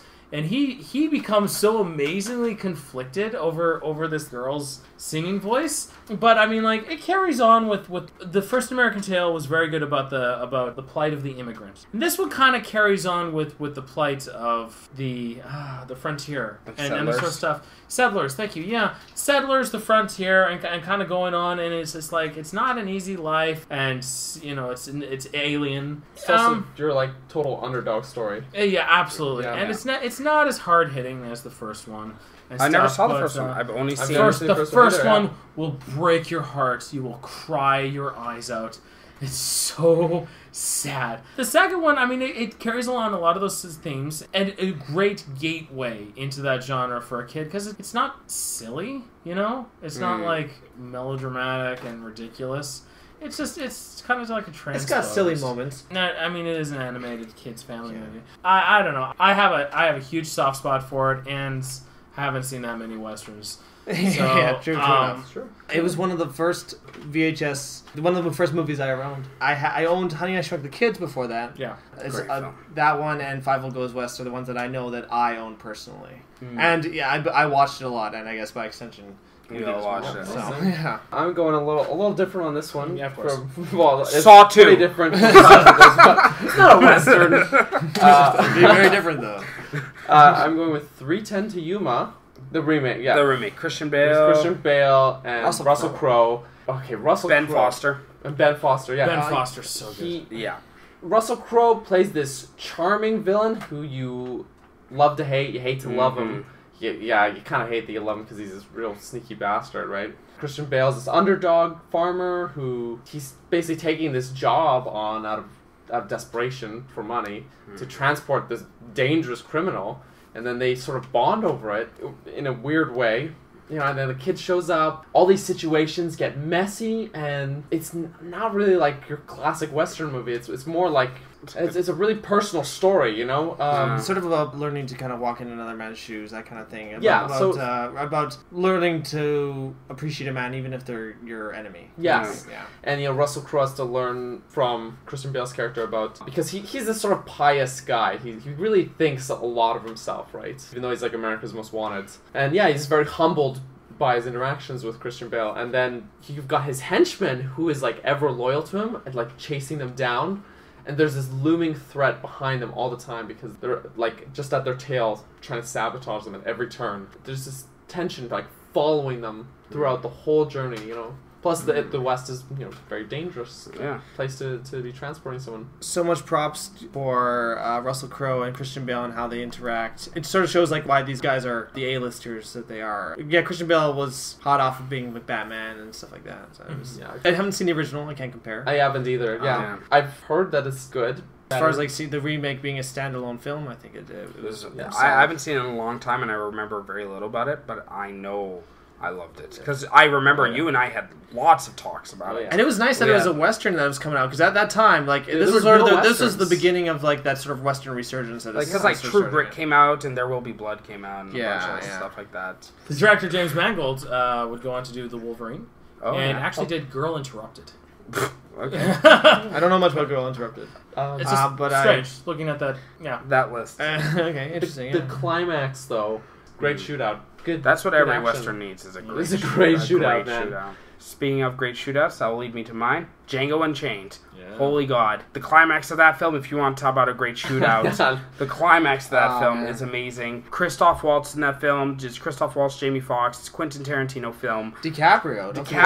Okay, true story. There's a scene where he cuts his hand. And he actually goes just cut with his it. hand, and he just... Yeah, well, it's what it is he's slamming his fist on the desk, and he slams too hard, or the desk is the props built weird, or whatever it is, but somehow he cuts his hand on the desk, and as he's talking, he just like, you can see the look on his face as DiCaprio's like, should I keep going or whatever, and he keeps going, but he amps it up, and he grabs one of his maids, one of the black girls, and starts smearing his hand on her face and stuff like that. Like, absolutely, like, okay, fucking, that's fucked up. Because if you think about it, like, if you're an actress, you're like, this is DiCaprio's literal blood on my face. Yeah. I'm So never it's watching great, awesome film because it's a lot of revenge and it's a lot of, like, it's one of those films where you see a lot of great justice. You know, you see a guy whipping a black girl. She's tied to a tree. She can't do anything whipping it. And in comes Jamie Foxx. Pow, pow, you know what I mean? Just a lot of things that you want to happen. You're like, that guy deserves to be shot. And he gets shot. Yeah, I don't know. I love the film. Christoph Waltz is amazing.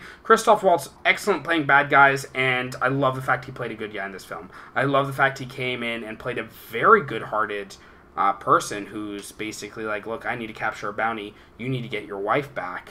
Let's make a mutual agreement. I'll make you a free man. And it deals a lot with racism to the point where Leonardo DiCaprio was like, look, I can't do this movie because I'm saying the N-word so much. And Samuel L. Jackson is like, yo, man, we're actors. Like, do the movie. And Leonardo DiCaprio's like, oh, sorry, my bad. Like, that's like a real, like, pretty much what happened, where Samuel L. Jackson had to talk Leonardo DiCaprio back into the film because Leonardo DiCaprio was like, I feel bad. Like, there's all these black people. I'm saying N-word the whole day. The amount of times they dropped that word, Samuel L. Jackson's I think like, it has a record for the most N-words in any movie. Yeah, you know, Samuel L. Jackson's like, look, man, this is what the time is like. This is how it is. Just be the actor you say you are.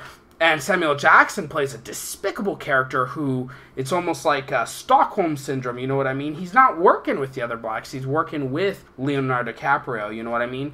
I love that film. Sometimes Quentin Tarantino goes on, like, weird tangents in films, but I feel like this film is very straight to the point, where it's like, look, Jamie Foxx needs to get his wife back. Jamie Foxx gets his wife back, but straight line to it. I love it. I that film's awesome. That last shootout. Watch the film. That I literally, when I watched it, rewound and watched that scene again. It was that, to me, it was that good. I literally watched it twice.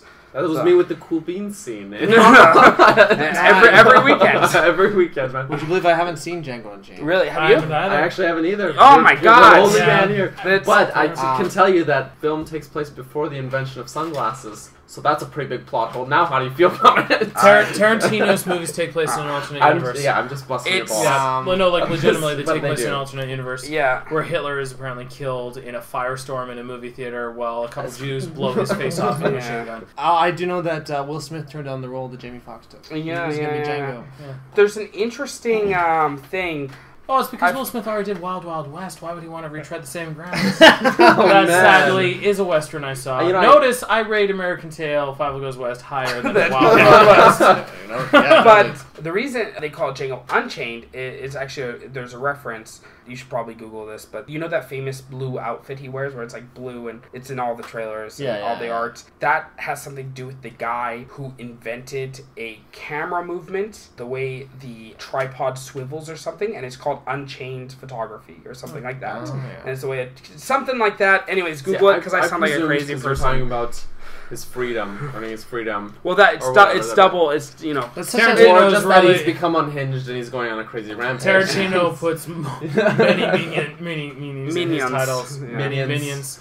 Not Doug, the minions. favorite Western? I had a trouble with this because there's so many classics I haven't seen. I feel Saw 2. I'm so uneducated in the Western genre. I should do more homework. And I got the film, so if you anytime, it's Good, Bad, the Ugly. I have to watch. I know, it. yeah, totally. I agree. have to. But I'm gonna go with an unorthodox choice because it's technically a Western, but it's not what you'd think of like a spaghetti Western. But I'm gonna go with The Mask of Zorro.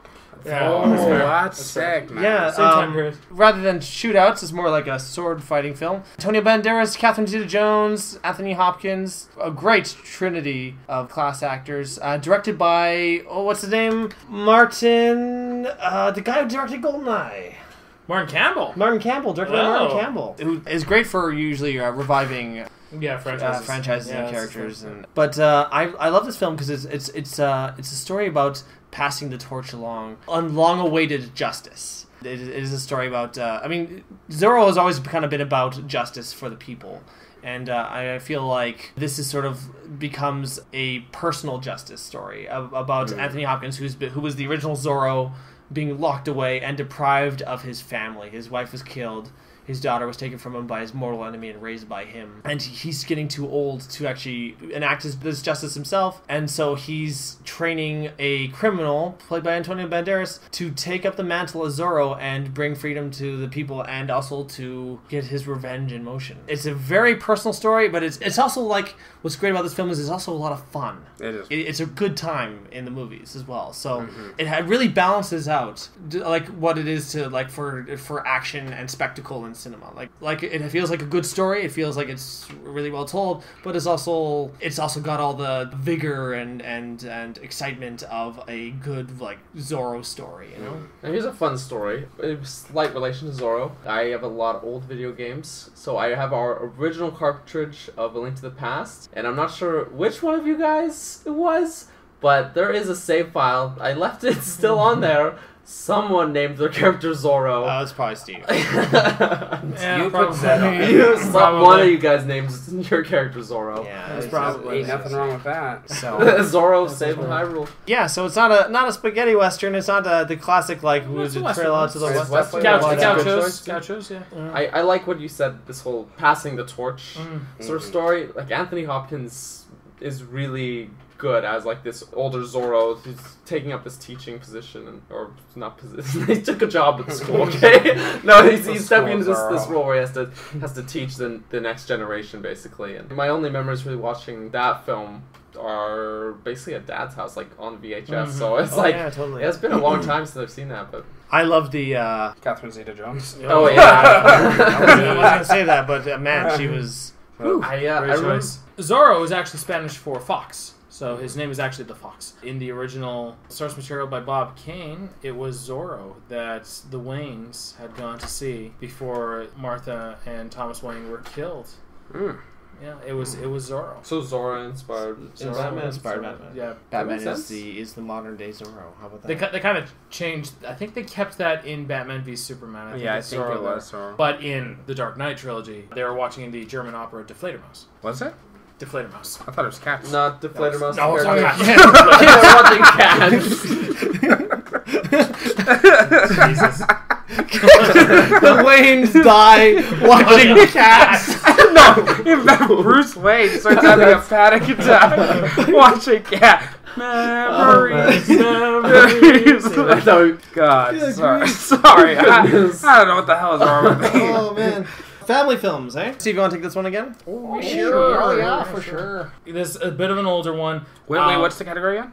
Family film. Okay. This one, to me, epitomizes family film. I was 14 or 15. Our mom, I guess I should say, sorry. My mom. I don't know. Something I know that you know, or you know I don't. She said, "Do you want to watch this movie?" And I was like, "It sounds kind of lame."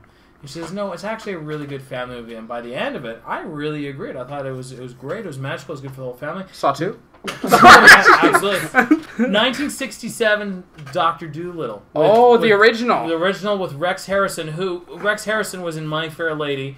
And let me tell you right now, if you have not watched My Fair Lady with Audrey Hepburn and Rex Harrison, it is such a good film. This other one, Dr. Dolittle, it's basically a series of vignettes because it's not all one linear plot. It's a few stories about him being able to solve problems based on his ability to communicate with animals. You don't see the animals like talk. It's just like, hey, doctor, blah, blah, blah. No, forget the friggin' Eddie Murphy one. He just kind of communicate He can just communicate to the animals and stuff, and there's fantastical animals involved. It's like the two-headed camel, right? Or the one with, it's not two-headed, it's two-ended. Yeah. If I remember correctly. It's a musical, but it's, I mean, like a lot of the movies back were in the day, particularly at that time. Back in the day. And My Fair Lady even, it was just kind of a common thing. Rex Harrison in that role, he's unmatchable because he plays it like legitimately. It's a ridiculous role, that he does convincingly because he's so charismatic. We need more actors like what Rex Harrison was. He's so charismatic. I mean, such a gentleman, and you got this really kind of surreal, strange movie. Actually, not unlike Chitty Chitty Bang Bang. Although Chitty Chitty Bang Bang sucks. Sorry, a lot of people would be pissed off at you. I'm sorry, but like I haven't seen either since I was a kid. Mom showed us both. And as a kid, I love Dr. Dolittle, and it's a musical, just like Chitty Chitty Bang Bang. Chitty Chitty Bang Bang is just so long and very long, it has an intermission in it. Literally, in the VHS, it had an intermission. Chitty Chitty Bang Bang sucked. I'm sorry. Ian Fleming's story. Is it really? We did get a great pogo mix out of it. Yeah, sure. So Dr. Dolittle was a great film. No, like, legit, you could show it. I mean, I was a freaking cynical teenager, 14, 15 years old, and I wound up finding the movie really enjoyable. You're 14. Oh, okay, 14, because 15, I was like, how old was I? Like 7 or something, I was like, hey, you know what? This is a lot of fun. It is completely inoffensive. There's nothing objectionable about the movie, and it's also not boring. It keeps you going. And you can show it to a kid of any age. They'll get something out of it. Lots of fun. Definitely look at that. And it's a classic. Yeah. That's very interesting. I don't like Dr. Dolittle at all. The original 67. The original 60. I mean, maybe I need to rewatch it because it's been a while, probably since you guys watched it. I think because of the vignette aspect, I'm like, this movie is so unfocused. It has no cohesive story. And it takes forever. I just want to not warming up to it. Maybe I could appreciate it more now that I have more of an idea of the context of like when it came out. Yeah, but, I mean that wasn't an uncommon story narrative at the time as well. I think Bedknobs and Broomsticks was also kind of similar in that regard as well. I also agree that Chitty Chitty Bang Bang sucks. Oh yeah, but sucks for ass. I'm sorry. I haven't watched that a lot more because I remember Chitty Chitty Bang Bang. Also didn't like it.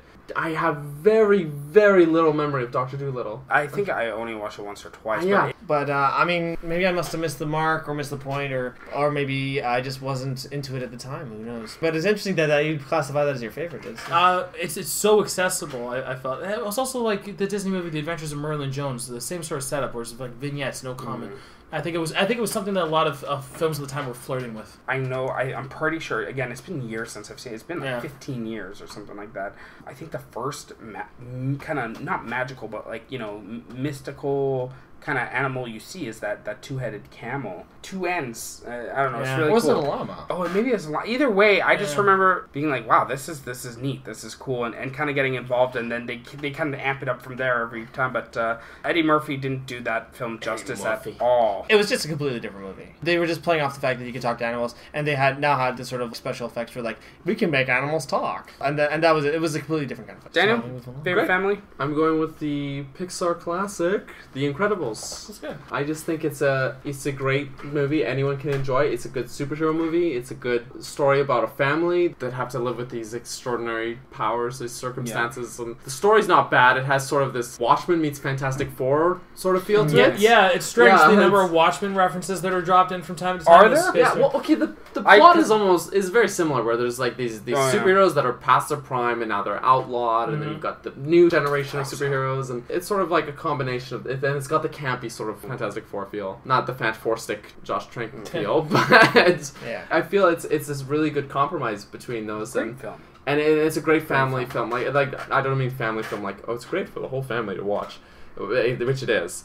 But also, it's about a family. Oh yeah, like a family that's really torn apart by teenage hormones, and Bob, he hates his job, and he's about going through a very crisis, a very normal family, who's very abnormal. Yeah. And it almost feels like with that Speedy kid, Dash his name is, where it's so like, you name your kid Dash and your superheroes. Yeah, well, no, but if you gave it like a what's he like 9 or something, 9-year-old kid in elementary school superpowers, like that's kind of what would happen, where he would be like, well, why can't I use it? And now as an adult, you have to have that sit down, that conversation, like this is why we can't use our powers. Very interesting. I just rewatched it recently, and when I watched it as a kid, I was always like, oh, it's so unfair that they don't get to use their superpowers, they're superheroes. I watched it again now as an adult, and I'm just like, oh man, Bob hates his job, and he's going through this midlife crisis, and very clearly. It's such a different angle to take away from it. It's really great in that anyone can watch it at any age and really enjoy it. And I like that the character of Syndrome is this good guy turned bad. He's not just evil for the sake of being evil. Like, he's got this plan of like, oh, I'm gonna do something bad, but so that I can be the good guy, you know. And it's this really weird motivation. It's almost sociopathic. Oh, it's not very narcissistic. Yeah, there's some really dark moments in that. Like he's going through the computer and he's seeing all these dead superheroes. Yeah, and he's like all these people he knew, and it's just like dead. Yeah, because they're all his old friends. Yeah, and he's just going through this, like, and you can see, like, he's like, shit, that's my dead friend. Okay, there's my friend, he's dead. And then he goes and he's like, oh no, you know, and he searches his wife, and it's like unknown, and you see the relief, and this is a family man, you know, and he's in this ridiculous circumstance, but like, I can imagine being in a such a first thing he thinks of is like, what about my family? Because they could find me, they could find my family, and yeah, so there's some really real adult moments, and there's some great kid moments, and it's a great balance between everything. Yeah, and Brad Bird, apparently almost every character is based off of Brad Bird in some way. I remember hearing that in our commentary. I find it really weird, but interesting. He's got a good track record, Brad Bird. Slightly tarnished by Tomorrowland. That movie was garbage. But you know what? No one's perfect. Everyone's got. I think everyone's got one trash film. Yeah, I totally agree. I almost picked The Incredibles myself, but now I don't have to. There you go. Now you don't have to. Nate. This one just came out. 2016, Jon Favreau's Jungle Book. I watched that film, one of the best films I've seen just the other day. this year, really if not within a year. Since this time last year. Holy cow, I watched it, I was like, it was amazing. It blew my mind how good it was. That kid is a great actor. He played Mowgli like Mowgli should be played. But not only that, he played with nothing. He played with nothing. The whole film, he's green screen and talking to nothing, because I don't think they did a motion capture. There were puppets on set. But even then, with puppets, like, it's just like, it's a kid running around, green screen sets, the interactions aren't there, and yet you believe they're there. Like, that's a challenge for trained actors. Yes. Like, this kid Ian McKellen broke down doing it. He broke down in tears doing it in The Hobbit. So when he wasn't in the same room with the other actors, crying, saying, this isn't why I became an actor. Very interesting. And now this kid's fucking doing it. And it was really, really good. It was very touching. Great cast. Most inspired casting choices. Ben Kingsley as Bagheera. Amazing. Idris Elba as Shere Khan. Yeah. One of the best. Baloo's played by Bill Murray. Yeah. Like, the moment I heard his voices, I'm like, oh, Bill Murray is practically Baloo the Bear. Yes. And Christopher Walken as King Louie. So good. You guys so good. this? So good. Now, what was his species again? It was Gigantolithecus. Okay, so yeah, apparently he's not just an orangutan. Apparently he's an extinct kind of ape, which explains why he's so big. And they call him a gigant. I thought that was just... they even call him that. They call him it in the songs a bunch, and they call him that, and I thought it was just like, because it was gigantic, I thought it was just like a made-up funny word, but apparently he's just a type of ape that's extinct. Which makes sense, because there are no orangutans in India. I don't know, that film really, like, I walked away so impressed, because, I don't know, there's a lot of opportunity to fail. Like, a live-action Jungle Book, which isn't, technically, most of it actually isn't live-action, considering it's CGI, but, you know, a live-action Jungle Book, to actually be pulled into a world of live-action talking animals is so rare. Well, and you never get pulled into that. I do know that when you have talking animals in a live-action movie, it can look really goofy. It works times, and I've heard that it works really well in this movie. Steve, you've seen the film? I did. I saw it. And Doug, you've seen the film, right? I honestly can't rave enough about it. Yeah, Idris Elba is what's his name again? Shere Khan. Just that worked. That worked most for me out of all the casting choices. Like, I loved it all. Like, that just worked the most. And Lupita Nyong'o as Raksha. Raksha, yeah. She actually is doing a lot of good voice work. She wanted to be one of my, as far as like the vocal dubs in Star Wars. She played that little orange one. And I thought she was like one of the best voice actors in that film. Yeah, she was very good. But yeah, Jungle Book, it's very touching. It's very dark. I don't know, it's just very touching. And they kept two major musical pieces, and that is Bare Necessities and I Want to Be Like You, King Louie. And I was like, thank God. Like, I don't know. To me, the Jungle Book isn't the Jungle Book without Bare Necessities. And hearing Bill Murray sing it. And, one last major point. Let's go. I love the fact it was brought up because I was seeing the film and he's talking about, gathering honey. And he's like, I needed to hibernate. And the person I was seeing the film with was like, bears don't hibernate. And then and they brought that up where it's like, Like, bears don't hibernate. He's tricking you. And I was like, dang, I didn't even realize bears don't hibernate. I learned something today. And then I was like, well, I don't hibernate, but I nap a lot. Yeah, exactly. It was so Baloo. I love it. He's a bear. And his core motivation in the film is to get honey. It's just, he just loves honey. Freaking the delivery that What's His Nuts does as Bagheera. Bears don't hibernate in the jungle. Exactly. I love that. Unveiled contempt. Yeah, just... and then just Baloo's so dopey. He's just like, well, I nap a lot. So quick on the retort too. Just he's like, yeah, well, I know. It's like clearly he's gotten that, and he's like, yeah, okay. He's heard it before. Yeah, great film. Mm-hmm. I think it's setting a precedent of like what remakes should look like. Jon Favreau is showing himself to be a very, very capable director. Last film, Chef, great film. I mean, and let's not forget Iron Man. He started the MCU. But you know what his first film? I don't know if his first film was Swingers. That sucked. He didn't direct it. He wrote it. Okay, well, it sucked. All right. Well, a lot of people like Swingers. It's I haven't seen it. Classic. I couldn't get through it. It's boring as hell. Anyways, but your favorite family film? Okay, yeah. I didn't have this one figured out until I started talking earlier, and then I'm like, aha, I found it. I'm gonna go with The Secret of NIMH. From 1982. Wow. That's a dark one. Or is it 84? I've not seen that film since I was a kid. Yeah, that's so dark. Still one of my favorite movies of all time. So dark. Truthfully, I didn't pick it because I knew some of your list, Doug. You know, there was only one that I wasn't going to back down and choose a different one, and that was Never Ending Story. 1982. That one was a true labor of love. Don Bluth left Disney and got a small team of animators and made this masterpiece of a film. Just this really dark tale about rats that have been experimented on and as a result have developed sentience and are now like in hiding and have developed their own society. The only mouse that survived the experiment or the escape from the experiment. There was two. There was two mice who survived and escaped. Yeah, that's right. There was two. There was Mr. Ages and there was Jonathan. Yeah, Jonathan Brisby. Mm-hmm. And Jonathan has died. Yeah, he would be the likely protagonist in any other movie. The movie opens after his death. It's about his wife who's just a regular mouse who's learned to read and kind of become basically intelligent through the teachings of her dead husband, and now she's lost with her youngest son dying of pneumonia, and she's and so the stakes are already. That's the setup. That's how the movie starts. So it's like I said, so dark. It's so heavy. The thing is, like, as you're watching it as a kid, it doesn't occur to you like how deep and dark these themes are. But at the same time, you still move because you understand it on a very basic level. And then the older you get, the more you're like, wow, this is really a really powerful story. And again, not buttered up. It's not. It doesn't talk down to you. It doesn't talk down to kids. The rats have a parliament, and they've run into an ethical problem in that they've become extremely intelligent, and they feel that it is wrong for them to be perpetually stealing from humanity and stealing from the farmer in particular. They feel that it is wrong that they're stealing power, they're stealing supplies, and they are able to be self-sufficient. But they're divided on this issue. And then on top of that, then there's this whole theme of magic versus technology that is constantly strewn in. Nicodemus, the leader of the rats, he relies on technology, but there's mysticism. He's a mystic as well. He's able to control and blend magic and technology together in a way that humans can't. Then the flashback, the whole ethics behind animal testing and the push to understand our intelligence, and flashback Nicodemus talking about getting tested on and then suddenly understanding the locks and understanding the labels, and their first instinct is, we have to get out of here. And then them panicking and the mice being too small to escape and getting killed in the ventilation ducts, except for Jonathan and Mr. Ages. They're the only ones who were able to make it out.